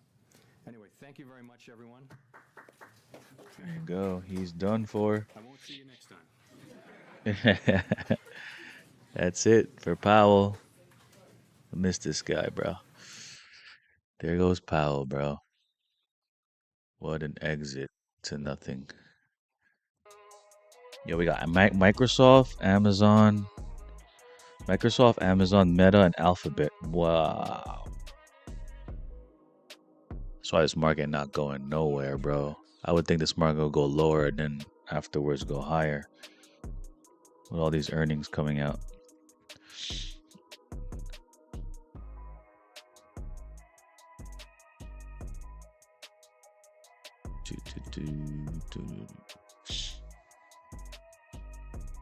We're at the extreme of the range, guys. Above value area high, above Asia. I mean, we're at Asia highs. So we're at the extreme of the range today. I mean, if it wants to break out, it can break out right now. But we got anticipation of big tech earnings right now. Microsoft, Amazon, Meta, and Alphabet.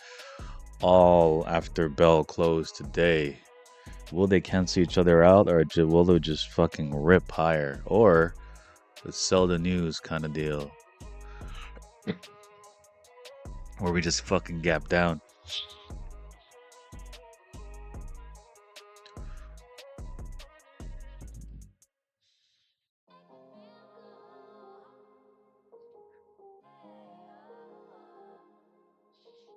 What else is it? Oh yeah, Apple tomorrow after close. And that's it for this week. For the Nasdaq.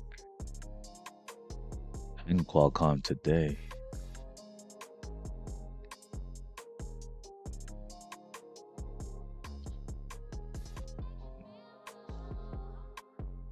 Yeah.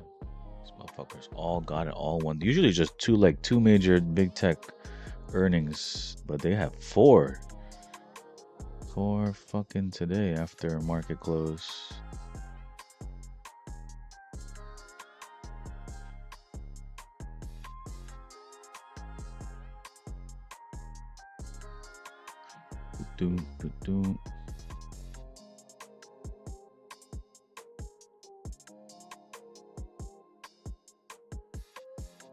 Buyers are coming in here, the 320s.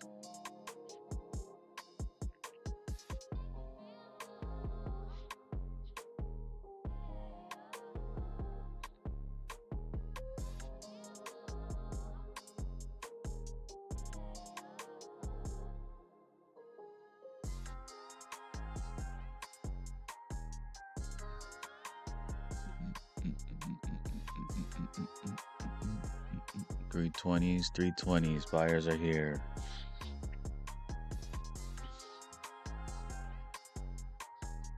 Buyers are here at the 320s.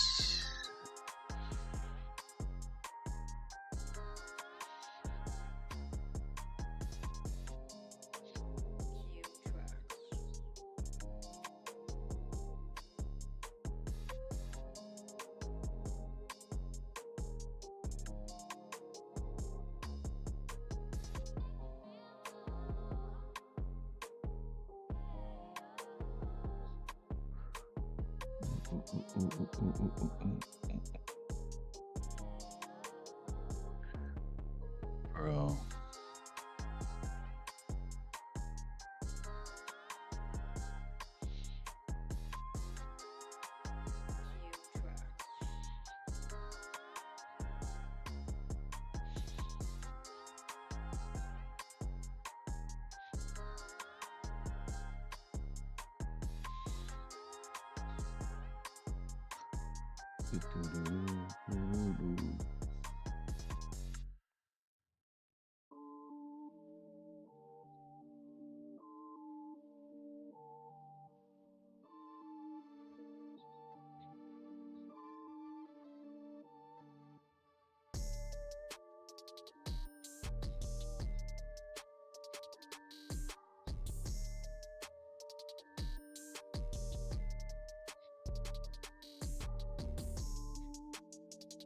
Now the sellers are coming in here now again around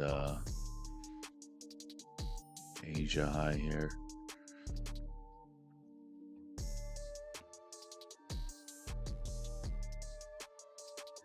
Telling you, they're gonna pull back. They're gonna pull this back before tech earnings, bro.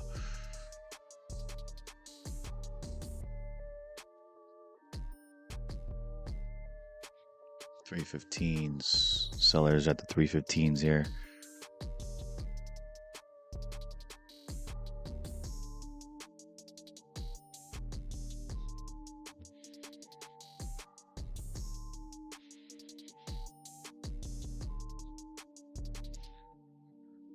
Yeah, when does the Orlando Magic play the Detroit Pistons? I just saw these. Oh, tonight, bro. The 8th seed is beating the 1st seed, bro. That's crazy.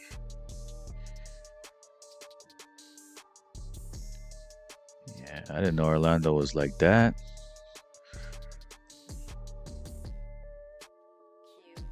I only start paying attention to basketball when it's playoffs are happening.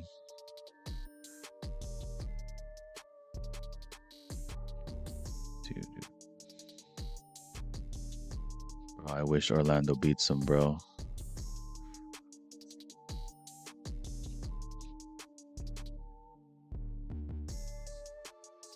Yep, sellers are coming in here. They're holding the 315s here.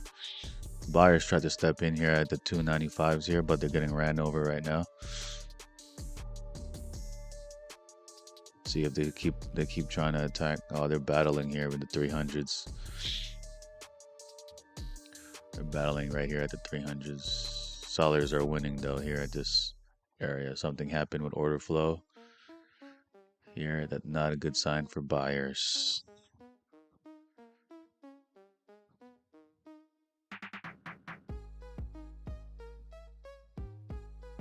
The fuck?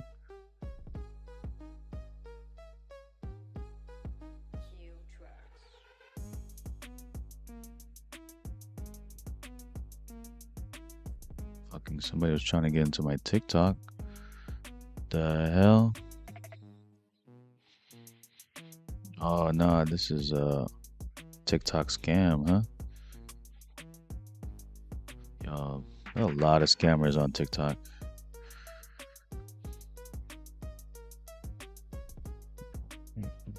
What's up, bro?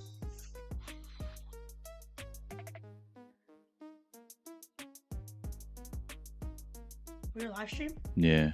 Who are you watching? A lot of people, bro. 900 people, man. You like it? You want you go upstairs, do your homework, bro. Could you pause? No.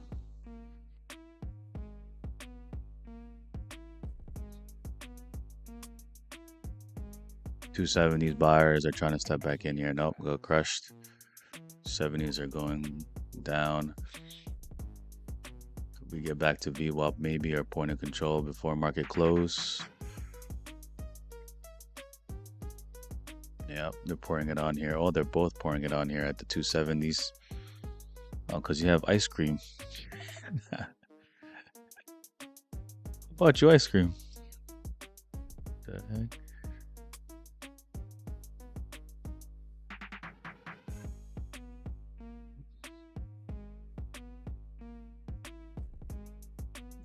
No, buyers won that one. Buyers won here at the 270s here. See if you pivot around this area, 270s.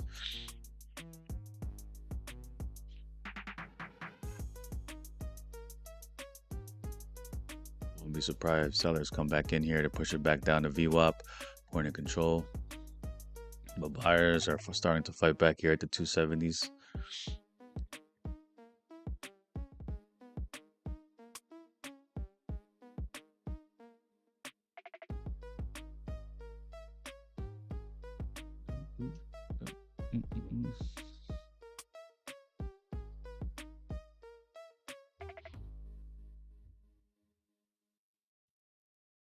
Bro, go upstairs, close the door.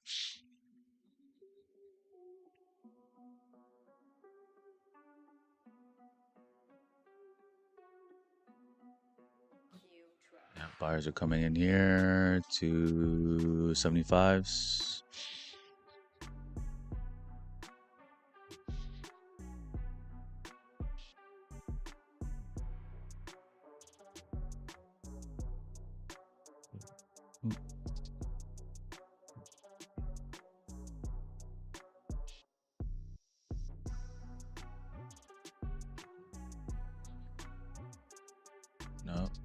No, they're fighting here at 270s. They're holding it down here. Buyers. You know, everything I look at, I break this down in premium. I'm only telling you buyers and sellers are coming in, but there's a certain amount of things that happen in order flow that are pivots in the market, right? So over here, earlier, when we got to 300, where was it? Right here at the 1500s. There's something that happened here in order flow for us to pivot lower. This is another term over here, up here, while we swept Asia high. That's just regular order flow here. Right now, I marked out an area 270s that buyers are trying to hold. And this is not just, you know, I am guessing here. I see the buyers are trying to hold in this area. And there's certain terms in order flow that I look for here in this area that buyers are holding the price here.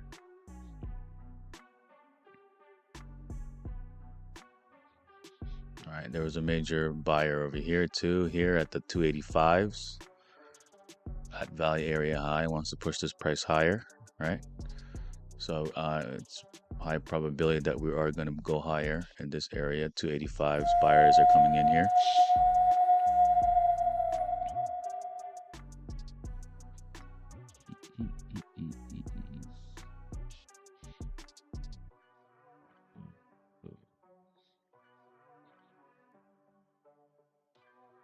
$285s, buyers are coming in here. 270s was holding.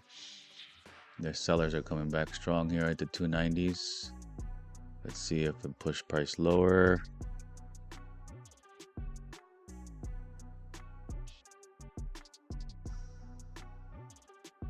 Guys, I'm telling you, buyers and sellers are coming in here, right? On the premium side, I would tell you they're coming in and what the setup is looking like, where to target. If it's high probability, is any obstacles going your way? Is this the right positioning? Is it right to go here? Like, is it right to look here at this area?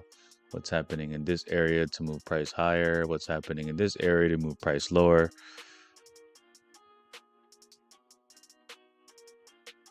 All right, you get more details. Well, you can clearly see I already marked out earlier that 270s buyers are stepping in here, may push price higher. Right, so it's like I'm not guessing here, guys. Sellers are coming here at the 290s. What I already see here on order flow. So I'm not like, you know, psychology is not a thing for me because I could clearly see the numbers. Over here, something happened. Order flow here. They're coming in here, but that has to push price lower. And 290s they're liking right now too. But buyers are also here, so we're fighting here at the 290s now as we speak.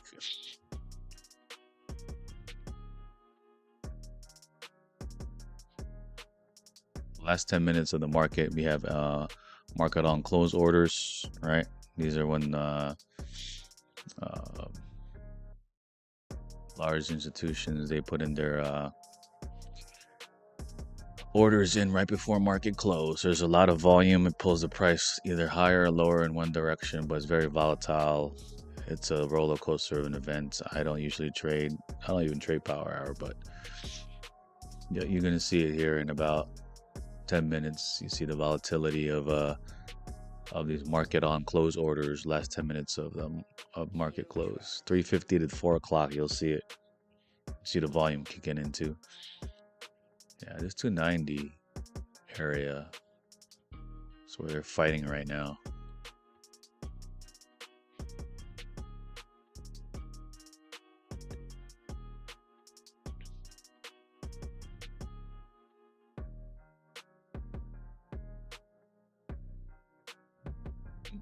Maybe MLC orders will bring us down back to point of control or create us enough volume here at value area high for us to just point of control will change here to 285 area for us to stay here in this area. Or maybe earnings disappoint and we just go lower, you know, for a healthy pullback. Maybe that could be a fucking storyline. But I doubt it. For 4 big tech companies to disappoint at the same time,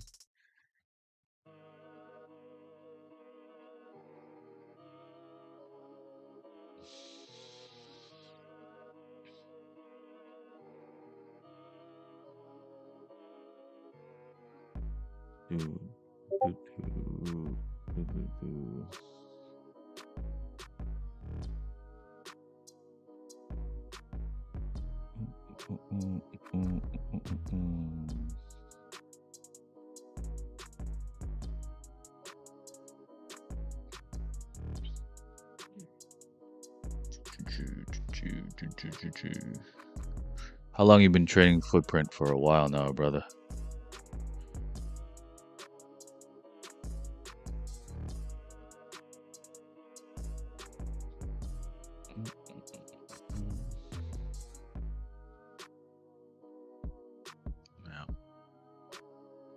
See, they were fighting here. Sellers won. Now we're going lower. Again, they're fighting here at the 275s. Doesn't look good for buyers, but see if they come again here. They leave their foot on the gas here at 275 for the buyers.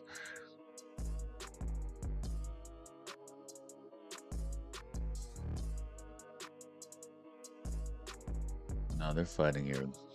It can either go either way here. The sellers are coming in at the 280s, buyers are coming at the 275s. It's only a matter of time who's going to win here.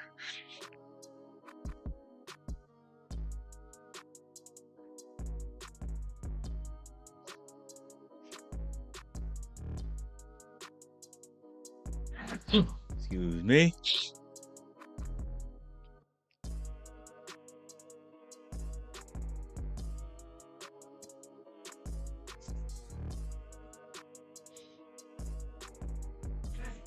Yo, who trades options? You guys trade 0 DTs? You wanna know how fast you want to blow your account? You trade 0 DTEs at power hour. See how fast you blow your shit.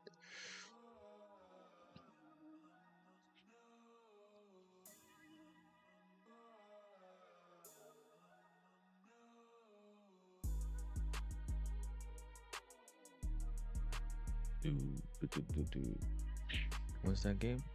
7 or 8 o'clock tonight? Oh shit, Lakers in Houston tonight at 10.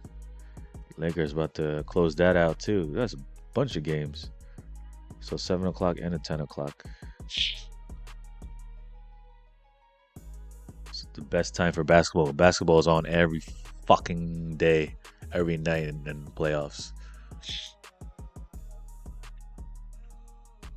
You know, after working all day, it's nice to relax, watch basketball at the end of the day, you know what I'm saying? Can't be working all 24 hours, 7 days a week. Gotta relax, guys.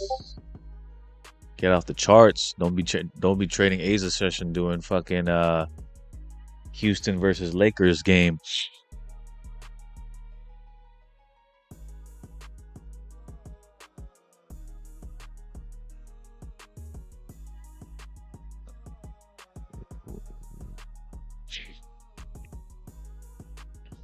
$275, $280 here. They're fighting. They could be fighting until market on close orders here at 6 minutes. Market on close orders, 6 minutes.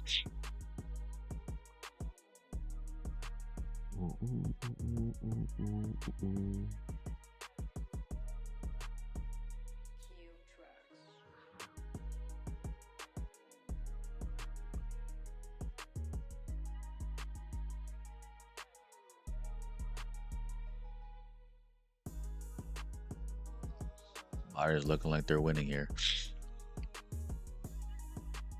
Nope. They're coming back in. Sellers are coming back in here at the 285s. Not done yet, bro. No one's. There's no clear victor here. No clear winner here.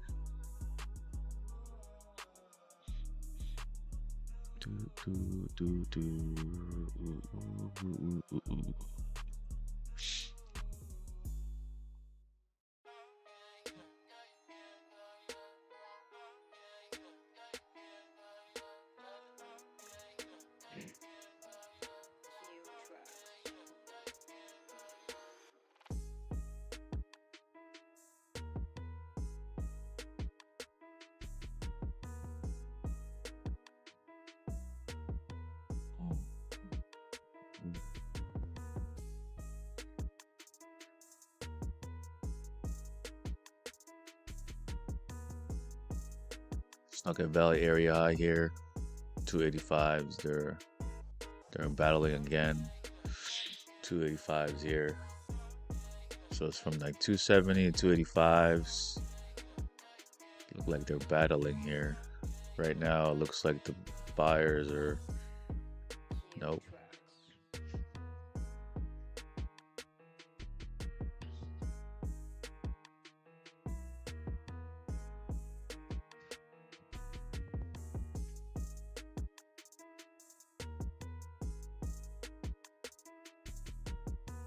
Nope.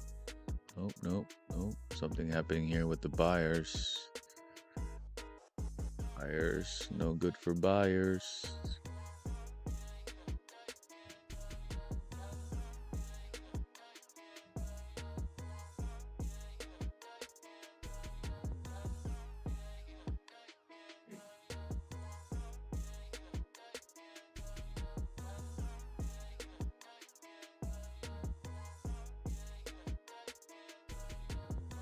Do do do do do do.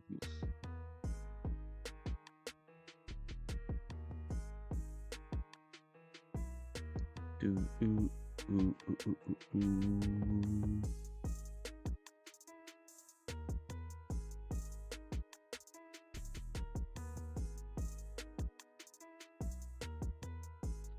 Let's see. I don't think nothing's gonna really happen here until 2 minutes. Market on an order close in 2 minutes.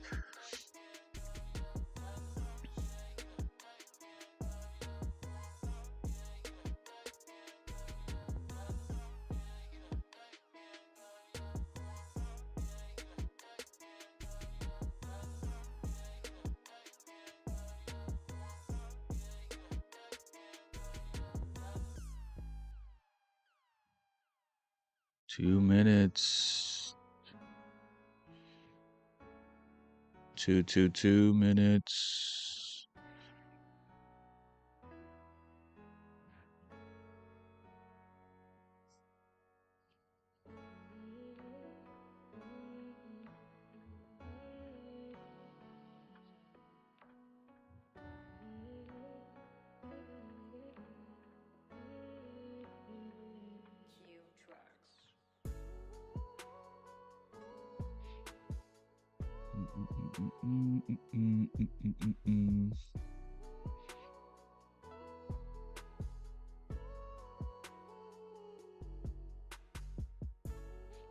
Market on close orders. Guys, if you like the stream, if you like it, put some hearts, baby.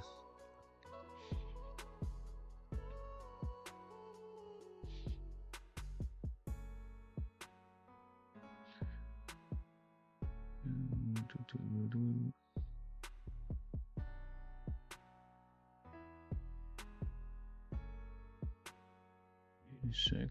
Okay.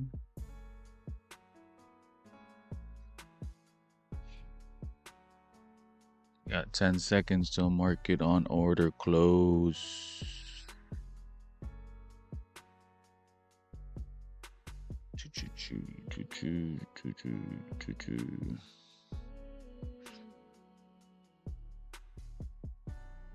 Do we get some sellers at first?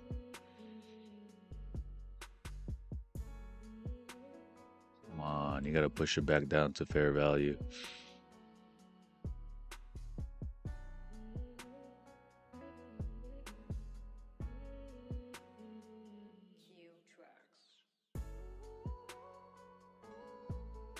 There we go. Everybody wants to sell before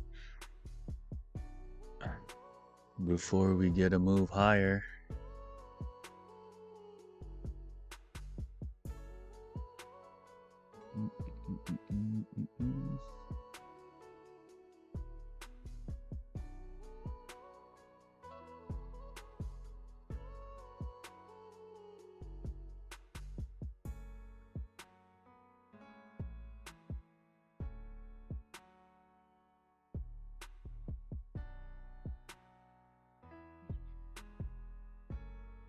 Buyers are done now. Stepping in here. 270s. Gotta push this price higher, man. With that amount of volume, that has to go. That has to go. Not a good sign right now for the buyers.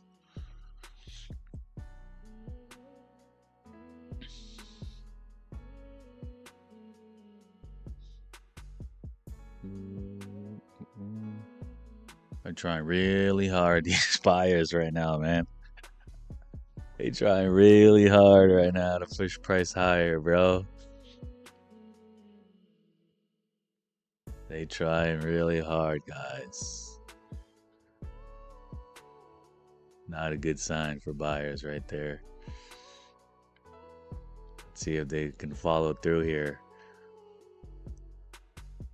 But not a good sign for buyers on that candle.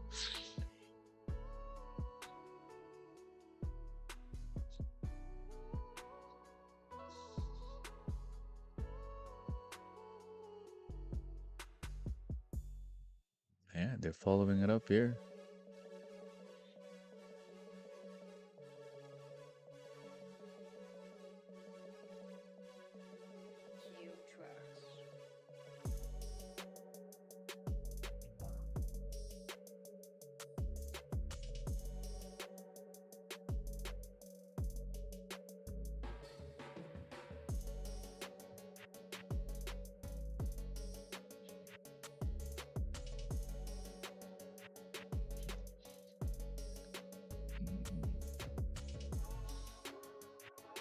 All right, buyers came through there. Not a good sign earlier, though.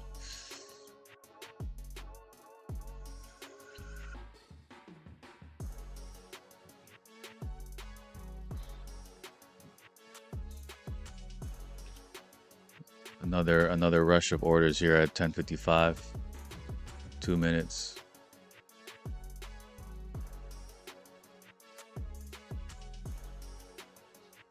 Sellers are pushing back here at the 290s. Oh, got ran over.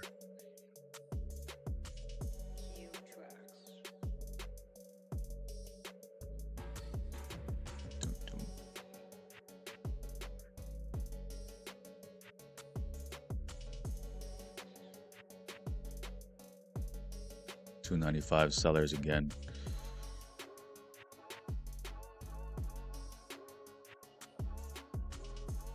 $295 sellers are here.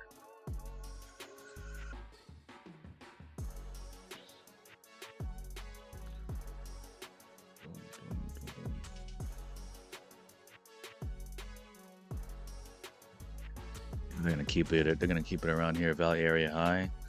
I'm surprised. All this volume coming in, this might change the point of control here at 285s. 2.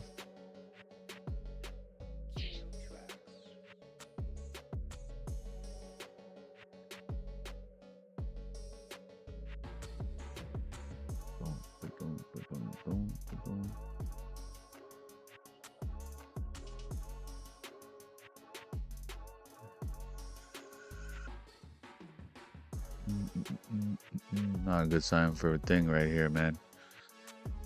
Not a good sign. Not a good sign for sellers. Sellers are giving all they can right now, but buyers are just relentless.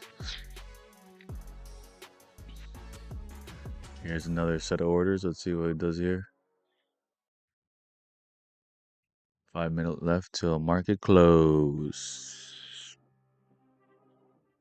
Yeah, buyers are relentless, man.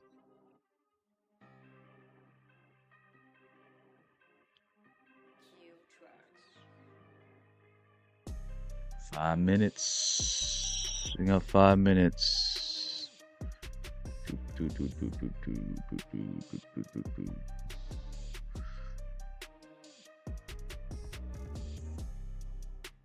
As if you watch the whole live, you like the way I analyze the markets, you like the way volume footprint looks to you, it makes sense to you to see all the buying and selling volume. And you want to connect the dots more. or join the Discord and start here to upgrade to premium, and you get the full reasoning, you get the confirmations, you get the entries, you get the management. You get the full shebang on what I look at during market open.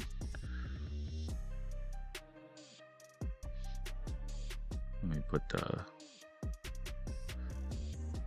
let me put on the chat.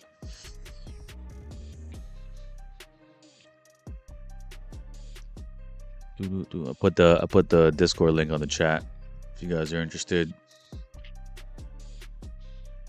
Got 3 minutes here till market close. I'm out of here at 4. I'll let the big tech earnings do its thing after market close. Should be a big one.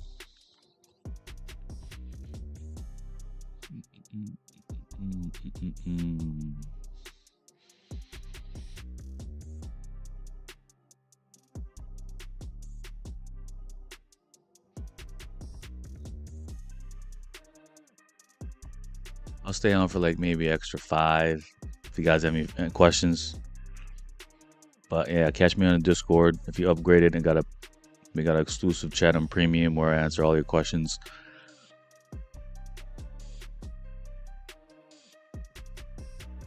The buyers coming in here at the height of this candles.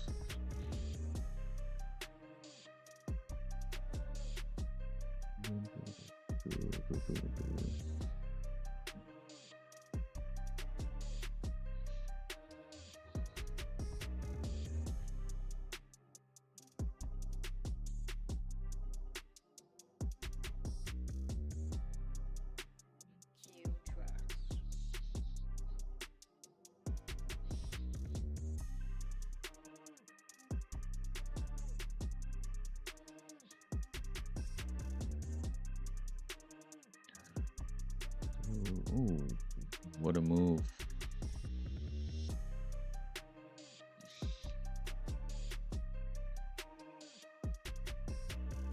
Funding back here at 95s.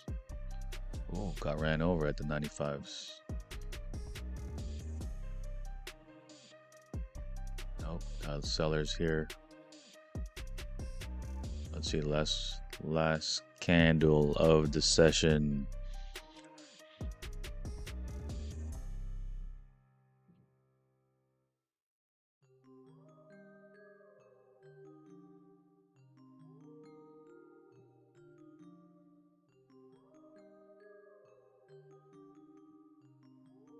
Guys, I dropped the link to the free Discord if you're interested. I drop daily buys and trade recaps are free there too.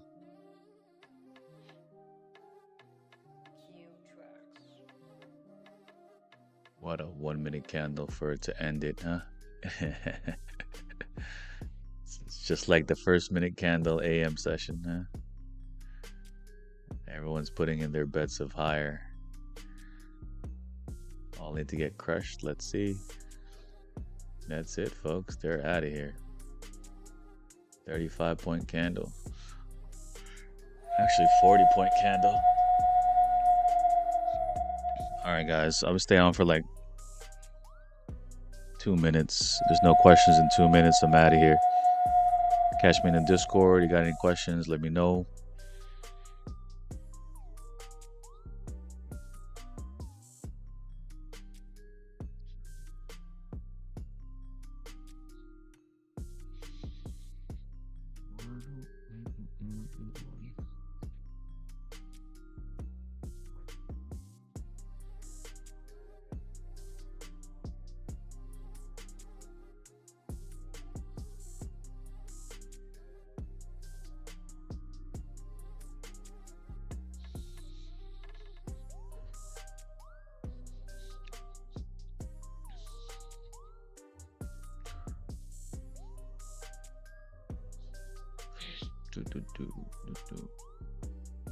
Mama, whoa, mama.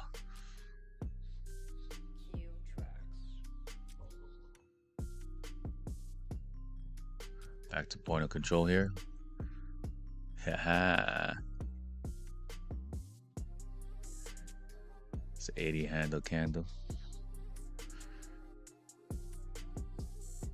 Back to point of control here, and then back up after point of control. Fucking big tech earnings. Imagine you're holding your long position. You're like, let me just wait until actual close the market.